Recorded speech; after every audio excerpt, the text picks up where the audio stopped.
Assalamualaikum warahmatullahi wabarakatuh. Perkenalkan, nama saya Qurrata Aini Siddiqoh dengan NIM 224104040004. Di sini saya dari kelas SPI 2 dan saya di sini akan menjelaskan tentang lembaga negara yang terdiri dari lembaga eksekutif, legislatif, dan yudikatif. Tapi saya ingin menjelaskan sedikit tentang apa itu lembaga negara. Di setiap negara pasti memiliki suatu lembaga negara dalam menjalankan pemerintahannya, termasuk Indonesia. Keberadaan lembaga negara tersebut dapat membantu melaksanakan fungsinya dengan tujuan memajukan bangsa dan negara. Maka dari itu, keberadaan lembaga negara merupakan salah satu unsur penting dalam berdirinya sebuah negara. Lembaga negara adalah lembaga pemerintahan yang berkedudukan di pusat, yang tugas, fungsi, dan kewenangannya secara tegas diatur dalam undang-undang. Dapat disimpulkan bahwa lembaga negara merupakan lembaga pemerintahan yang dibuat oleh negara, dari negara, dan untuk negara demi mencapai tujuan. Keberadaan lembaga negara di Indonesia diatur sepenuhnya oleh Undang-Undang Dasar 1945 dan peraturan perundangan lainnya. Sehingga kedudukan setiap lembaga negara di Indonesia bergantung pada wewenang, tugas, dan fungsi yang telah diberikan oleh Undang-Undang Dasar 1945.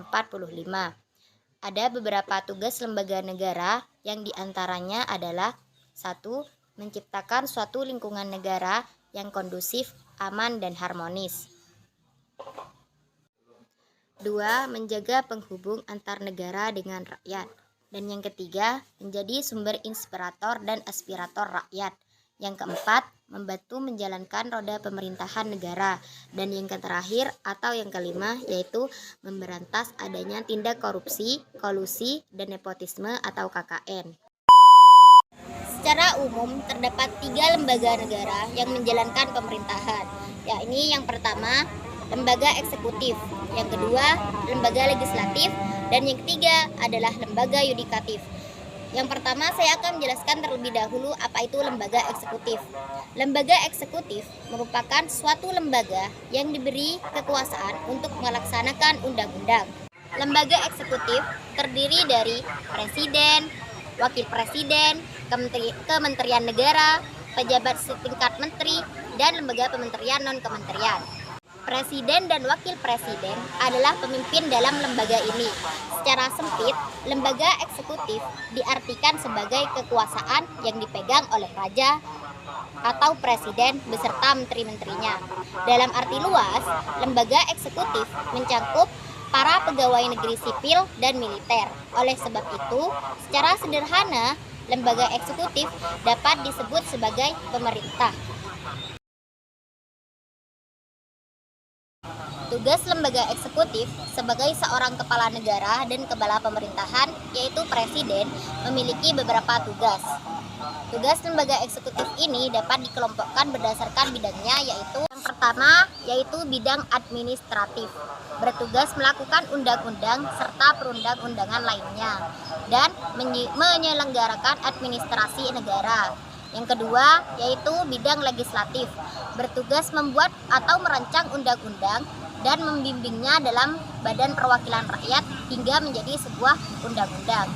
Yang ketiga, bidang keamanan, bertugas untuk mengatur polisi dan angkatan bersenjata, menyelenggarakan perang, pertahanan negara, serta keamanan dalam negeri. Yang keempat, yaitu bidang yudikatif. Bidang yudikatif ini bertugas atau berhak untuk memberikan gerasi, amnesti, abolisi, dan rehabilitasi. Yang kelima atau yang terakhir yaitu bidang diplomatik.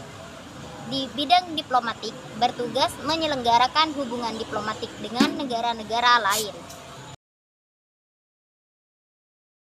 Yang kedua yaitu lembaga legislatif. Lembaga legislatif ini berbeda dari lembaga eksekutif yang melaksanakan undang-undang. Lembaga legislatif adalah lembaga yang bertugas untuk membuat atau merumuskan undang-undang yang diperlukan negara. Contoh lembaga legislatif ini yaitu MPR, DPR, dan DPD. Lembaga atau badan legislatif memiliki kedudukan tertinggi dan berhak untuk menunjuk badan atau lembaga eksekutif.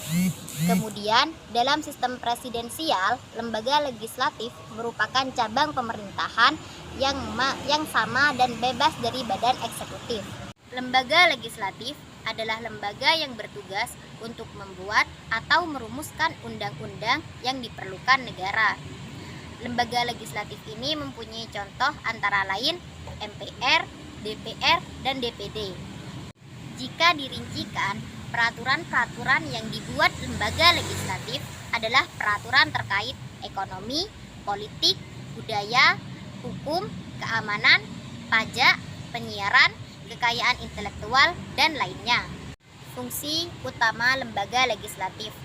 Sebagai perumus peraturan, lembaga legislatif tentu memiliki banyak fungsi, yang diantaranya yaitu menentukan suatu kebijakan dan membuat undang-undang. Fungsi legislatif juga mencakup 4 hal berikut ini. Yang pertama yaitu prakarsa pembuatan undang-undang.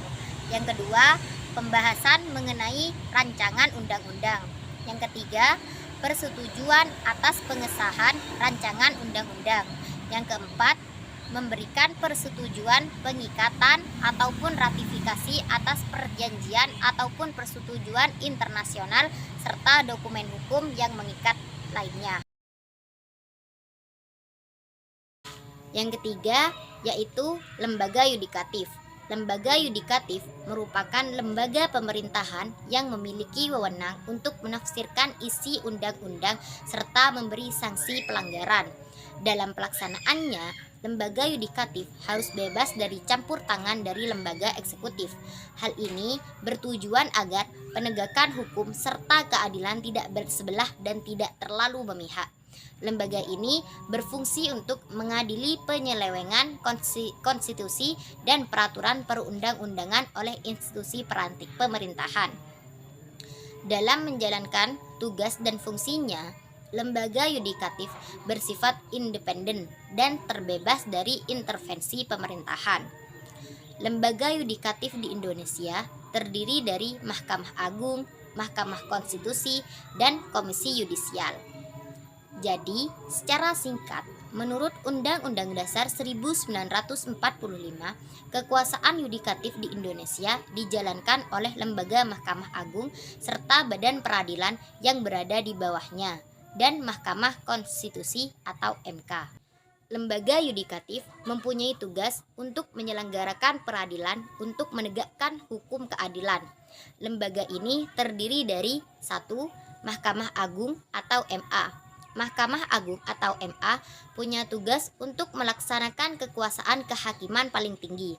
MA membawahi badan peradilan seperti peradilan umum, peradilan agama, peradilan militer, dan peradilan tata usaha negara. Yang kedua yaitu Mahkamah Konstitusi atau MK. Mahkamah Konstitusi atau MK punya tugas untuk mengurus tuntunan masyarakat atas kelayakan suatu undang-undang atau peraturan. Mahkamah Konstitusi ini juga berhak untuk mencabut peraturan yang tidak adil dan bertentangan dengan undang-undang. Dan yang ketiga atau yang terakhir yaitu Komisi Yudisial atau KY. Komisi Yudisial atau KY punya tugas untuk mengawasi para hakim dalam memutuskan perkara maupun keluhan masyarakat terhadap hakim. Mungkin itu saja yang dapat saya jelaskan tentang 3 lembaga negara, yaitu eksekutif, legislatif, dan yudikatif. Kurang lebihnya mohon maaf. Wabillahi taufik wal hidayah. Wassalamualaikum warahmatullahi wabarakatuh. Bye-bye, sampai jumpa lagi.